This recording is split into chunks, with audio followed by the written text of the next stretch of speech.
The Patriots don't own the Bills.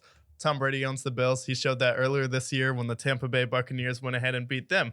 Then let's go to the Patriots. Well, the Patriots were actually in this game. And then what happened right on cue? Mac Jones throws a pick and then all hell breaks loose. And then people are like, oh, wait, Mac Jones isn't Tom Brady? Like, no, he's a poor man's Alex Smith to this point. So Mac Jones, yeah, unless you're going to get him some wide receivers, which Bill Belichick doesn't seem very good at doing, unless he gets them through free agency, which, let's be honest, what star wide receiver is going to be like, yeah, you know what I'm going to do to boost my career? Instead of playing with Patrick Mahomes, Russell Wilson, Kyler Murray, the list goes on. You know what I'm going to do? No, I'm going to go up to freezing cold New England where it's hard to throw the ball after September, because it gets pretty cold in October. Like, yeah, I'm just going to go up there and play wide receiver where Bill Belichick may not even involve me, and that could mess up some of my incentives in my contract. So after all of that, you can't stop the run. You can't stop the pass. Their defense is what everyone was raving about this year, and it was, frankly, pretty awful. You can't run the ball when you're trailing by 30 points and you 27-0 at halftime. Are you kidding me? That's embarrassing. 27-3. 27-3. I'm sorry. You're down by 24. You have to make the biggest comeback ever with a quarterback who can't throw the ball past 20 yards outside the numbers, and he can barely throw it 20 yards inside the numbers accurately in the freezing cold of Buffalo. Then we get to Josh Allen. Well, Josh Allen, what I made the comparison is he is if Cam Newton refined his passing with the explosiveness of Ben Roethlisberger, and I compare him to Ben Roethlisberger because no one in the history of the NFL can get hotter than Ben Roethlisberger. Ben Roethlisberger is that guy who threw back-to-back 500-yard passing yard games against the Colts, and I forget who the other team was, but I remember him doing that. And then also, no one gets more accurate or throws a better deep ball than Ben Roethlisberger, which is his calling card. And when Josh Allen is on, he's unstoppable. I mean, 308 yards on 25 passing attempts with 5 touchdowns. That's just too good. You can't guard that either. And I like that comparison, especially because him and Cam Newton are the same build, just about 6'5", 240. He's a big, stocky kid. He can move. He's pretty fast, too. Oh.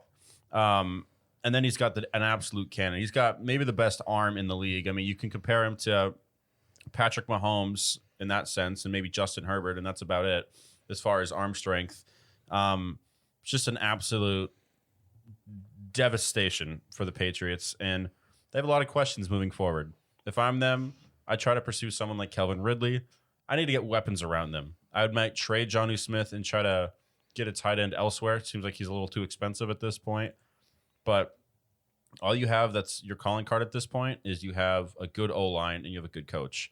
Your defense played well in certain stretches of the season, but overall, you can't stop the run. You actually had one of the worst run defenses in the league. Yeah, you can stop the pass, but if you're facing somebody like Josh Allen, Patrick Mahomes, Josh Allen, by the way, who you face twice a year, Patrick Mahomes, you probably will face once a year, Justin Herbert, you're going to need to do better than that. And you lost to Miami twice. Like, that is mind-blowing to me. Your first game, you lose to Miami, pretty close game, and then you go down to Miami, last game of the season, where there wasn't a chance they could miss the playoffs, but you still want, to put yourself in a better seating, maybe, avoid Buffalo, avoid Josh Allen. Maybe you have a better shot technically against the first-time playoff coach in Zach Taylor and Joe Burrow. That may be like at least a little bit better, but no, you go down to Miami, you get absolutely destroyed by Tua and Jalen Waddle? Like, are you kidding me? Like, how do you go down to Miami? You lose to them at home, and you lose to them in Miami, and then you almost lose to the Jets earlier this year? I mean, it's absolutely insane how bad the Patriots have been down the stretch in the season. You got hot in the middle of the month against a bunch of bad teams. Good for you. You beat the Carolinas of the world, where Sam Darnold was literally playing some of the worst football of anyone ever. But yeah, congrats to the Bills. They move on. Oh, yeah. One more point I want to bring up. Remember when everyone said Dawson Knox couldn't play anymore? 5 catches, 89 yards, 2 touchdowns, I think. And for 5 targets, 5 catches, 89 yards, 2 touchdowns. I think we put that to bed. I think Dawson Knox is a freak. He's a top 10 tight end in the league. And one more thing I'll say about the Patriots before we move on to the Sunday games. You have a lot of questions moving forward. if you're Bill Belichick and you're trying to make a Super Bowl, you got to be aggressive. You got to go after these big receivers. But ultimately, you got to look at some of your history with as far as drafting wide receivers. I mean, some absolutely anemic picks. If you watch our TikTok, I mean, you had the chance at Keenan Allen. You picked Aaron Dobson.